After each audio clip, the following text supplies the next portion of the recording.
बच्चों, आज हम कक्षा 10वीं में दी गई कविताएं और पाठों के कवियों और लेखकों के नाम एक ट्रिक से याद करते हैं।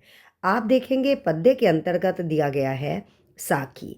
तो हम ये सोच सकते हैं कि साखी में स से शुरू है तो ये है संत कबीर।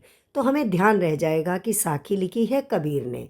पर्वत प्रदेश में पावस, ये एक प्रकृति सुंदरता की कविता है।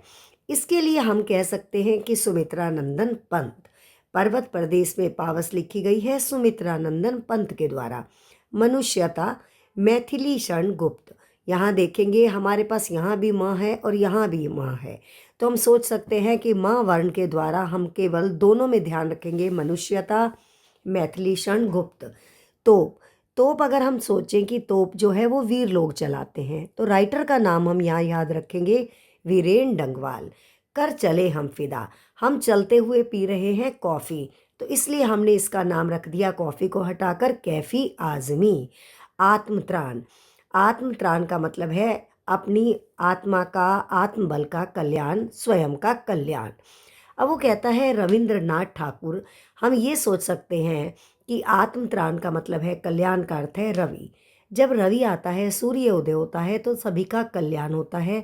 लेकिन यहाँ पर हमें विशेष तौर पर ध्यान रखना है कि रवि की बजाय रविंद्रनाथ ठाकुर। पद्य लिखे हैं मीरा ने।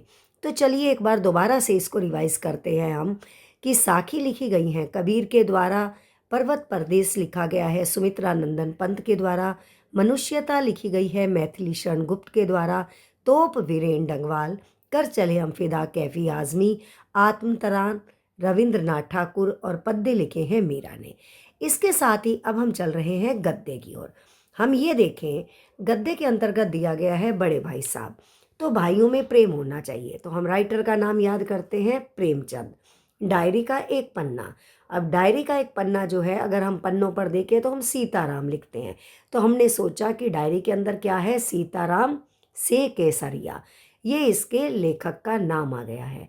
तातारा वामीरो कथा, तातारा वामीरो कथा एक ऐसी लीला है जो कि सभी कहानियों से हटकर है, तो इसके राइटर का नाम हमने, लेखक का नाम याद किया, लीलाधर मंडलोई। अब कहाँ दूसरों के दुख में दुखी होने वाले, जब हम किसी की निंदा चुगली नहीं करते तो हम कभी दुखी नहीं हो सकते। अब हमने यहाँ निंदा शब्द को हटाकर यहाँ ले लिया है निदा शब्द, तो हमने कहा अब कहाँ दूसरों के दुख में दुखी होने वाले, निदा फाजली। पतझड़ में टूटी पत्तियाँ, अब जब है सूर्य आता है, रवि आता है, तो नए पत्ते आते हैं। अब हम इसको केवल रिलेट कर रहे हैं कि पेड़ों से रिलेटेड है, जबकि ऐसा नहीं है। इसमें दो पाठ दिए गए हैं, गिन्नी का सोना और झेन की देन। पतझड़ में टूटी पत्तियों को हमने लिया है रविंद्र के लेकर।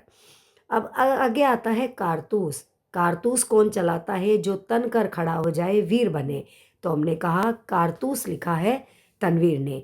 मैं आशा करती हूँ मेरे द्वारा दिया गया ये छोटा सा प्रयास आपके लिए सार्थक सिद्ध होगा। धन्यवाद।